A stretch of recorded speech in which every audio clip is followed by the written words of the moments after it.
Coast Studios in Oklahoma City. You're watching The Press Row. I'm Jenny Carlson here with Mike Sherman, sports editor, in for a vacationing Barry Trammell this week. Let's get to our 5 and 5 segment. We've got 5 topics. Let's get right to it. First of all, most shocking NBA coaching change. Mike, what is it? Got a lot to choose from. Well, we got George Karl, Vinny Del Negro, we got Lionel Hollins. All are shocking except the clause, you got to get along with your boss. My feeling, Jenny, is I don't think any of these guys did a really good job of getting along with their bosses. George Karl, chief among them. Lionel Hollins went into the last year of his contract and had a new owner and apparently doesn't like stats. Vinny Del Negro, who can get along with Donald Sterling? I'm going to go with Lionel Hollins, though. They're in the Western Conference Finals. They get swept, but they had the most victories in team history. Lionel Hollins, grit and grind. That's a little bit shocking. I don't care how grumpy Lionel is. Yeah. Lionel, you're grumpy. Curmudgeon is the word I use for Lionel Hollins. I think Lionel Hollins is the most surprising coaching change in my mind, but I was pretty shocked when I heard George Karl was out in Denver. I mean, I know that they haven't maybe had the playoff success, but in the West, if you make the playoffs, that's a pretty good start. And clearly they're a team that's on the rise and continuing to get better. You know, to me, he's a guy that knows how to win, and I think eventually was going to really get that team to its max level. And frankly, that was probably the one when I saw it. It was most a wow moment for me. But it'll be weird not to see Lionel Hollins in Memphis. It'll be weird not to see George Karl in Denver. I mean, there's a lot of guys. There's probably going to be a third of NBA teams that change coaches by the end Those of the year. guys might just switch places, Lionel and George Karl. Wouldn't be the worst idea ever. All right, what about this? Talking about coaching changes, Mo Cheeks has left the Thunder, the Thunder assistant for Detroit. What's the most important trait in the replacement for Mo Cheeks? I want to say that you don't have deep and long-term relationships with the media because you're never going to get to talk to them. We don't get to talk to these guys. I think we talked to Mo Cheeks on the record maybe once or twice, and one of them was about that time where he helped that kid sing the national anthem in Portland, which was a great story, and we had to get top security clearance to get that one told. Sorry, Sam, but it's true. So I think, jokingly, I think that's the other thing I would say is most important is obviously he's got to get along with the point guard. Mm-hmm. And I think that relationship, you wrote about this week, Jenny, that relationship with Russell Westbrook, I think it can move to another place, but the development and current care and feeding of the point guard, Russell Westbrook, is top priority. Yeah, and you know, it's interesting. I got asked the question earlier this week, if I thought it was going to be an internal or an external hire, and I don't have a real good sense for that, but I think that an external hire would be the best way to go.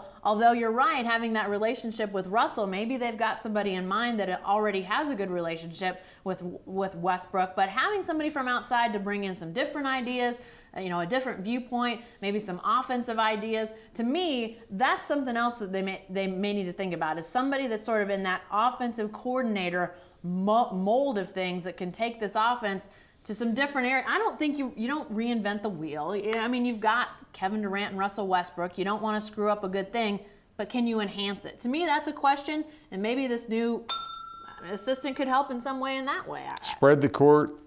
Create some openings for shooters. Definitely so. All right, let's go with this topic, Mike. Most surprising development in the NBA Finals. What is it at this point? Some people don't like my man Joey Crawford, and they'll say the most interesting development is that Joey Crawford didn't go in there and totally wreck the game he and his crew called.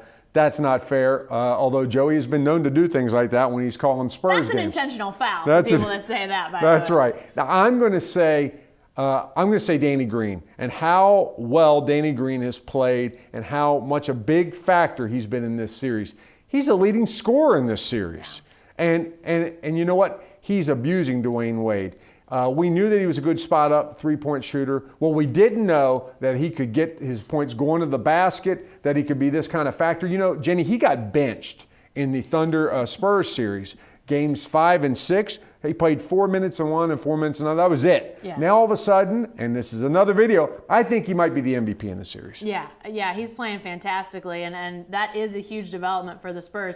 But to me, the most shocking development in these finals is LeBron sort of reverting back into that, you know, that questioning, that struggling, that just really having issues of self-confidence almost. After last year, you thought that's over with. This is a new day. This is a new LeBron.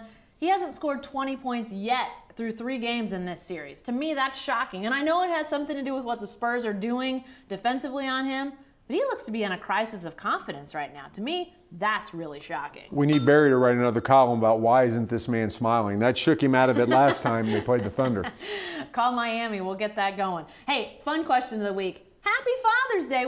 You've got 4 kids at home. Mike, what do you got planned for Father's Day? Yeah, I think, unfortunately, I think I'm going to be cutting down trees in my backyard. That doesn't sound like any fun at all. I think they may be getting me a chainsaw for Father's Day. But now that sounds more fun, by the way. What I really like to do, and I love this, big dinner, the whole family there, out to eat somewhere, yucking it up, laughing, maybe the U.S. Open on one of these TVs up in the corner, but really just having a big family dinner. Lots of fun, lots of fun stories. Yeah. We don't have any big plans for Father's Day, but I'll tell you, Father's Day memory. I'm going to share a Father's Day memory from when I was a kid. My dad and I still laugh about this.